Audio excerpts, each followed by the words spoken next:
What's going on with the truckers? I've had a lot of subscribers, and truck drivers asked me a tough question. They said, Miss. Oh my God, you guys, so much love for y'all out here, but people have told me, hey, you have a good relationship with Mrs. G and Mr. G. What's going on?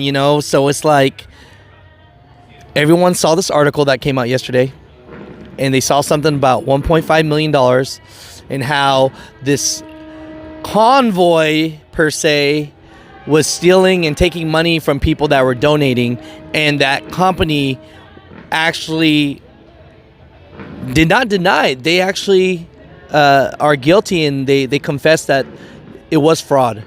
So we're here today to ask Trucker G and Mrs. G the real question of what is that all about? Well, when this all started in the beginning of it, it was just a bunch of us truck drivers getting together and trying to help what was going on in Canada.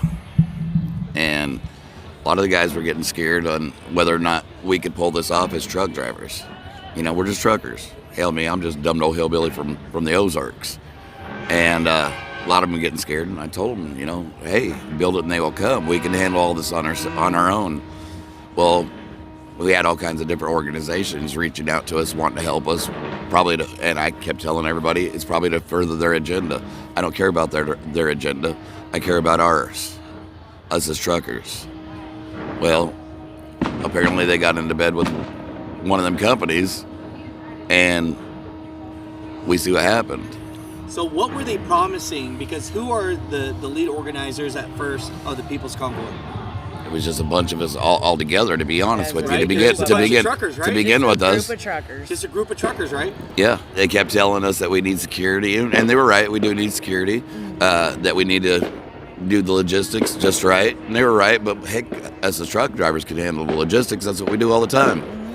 But the one thing we don't have is CPAs and lawyers, and that was a big deal for us. We wanted to get our own CPAs and our own lawyers, and they're offering it to us for free, out of the goodness of their heart, you know what I mean? Yeah. Right.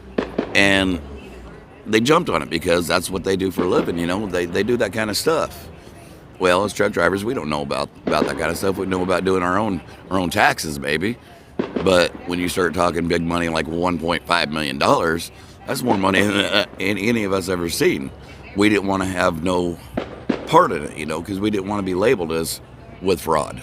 Right. And, and I can see that because a lot of people would say, you know what, we want this money 100% to go to the donations of all the truckers and everyone in the convoy going to Washington, D.C., but we don't want to hold on to it. Then people might think we're the ones to do the fraud. Exactly. Yeah. Exactly. And that's a very honest way of thinking. But then the people that promise you that it's going to go right, we see what happened. I mean, I just found out about this yesterday. I tried to read it, but like I said, when we got here, I didn't have internet access. And actually, you told me a whole lot more about it than I knew. So as soon as you heard about it, what were your thoughts? How are you all feeling about this, honestly? I'm appalled, to be honest with you. I'm very upset about it. What's called the people getting ripped off is what worries me most. Not that we didn't get the money, because we were never planning on keeping any of it. Whatever didn't pay for fuel was going to be donated to a charitable organization. Mm-hmm. And that's what we promised to begin with. So as of now, they say the funds are frozen. How are we today? How are all these truckers and people in the convoy? Because there's over 1,000 people over here. Yep. And so how has this all been funded since the accounts have been frozen? Every place we've stopped, people have come and they've given out of the generosity of their own hearts, because they believe in what we're doing. And that's what's been able to put fuel in the trucks. So since you heard of all these things that are happening, we talked off camera, you guys are here just for your belief. You're not here as an organizer. You're not here as someone, because when we talked off camera, you just said that you just want to be here to support truckers. Yeah. It's exactly what it started off as, I helped to start organizing this in the begin with, but as soon as you start dealing with people that I don't know, that's when I'm out of the organizing, because I don't deal with people I don't know. If I don't have control of what we're doing, I'm not putting my name on it. So at the end of the day, people, this is the truth right here. I mean, this is coming out of Trucker G and Mrs. G right here. That this wasn't them and the people that It were wasn't none of the organizing. truck drivers. It wasn't the truck drivers was that were not. trying to orchestrate something. And so I know it was kind of a tough conversation, but it's one that we definitely have to have. Do we believe in what's going on still? Of course we do. Are we going to stop? Wholeheartedly. Heck no, we're not going to stop. Because things need to change in this world. You know, I do get comments, and people say, well, the gates are open and mandates seem to be uplifting. Why are truckers still going to, per se, Washington, D.C., per se?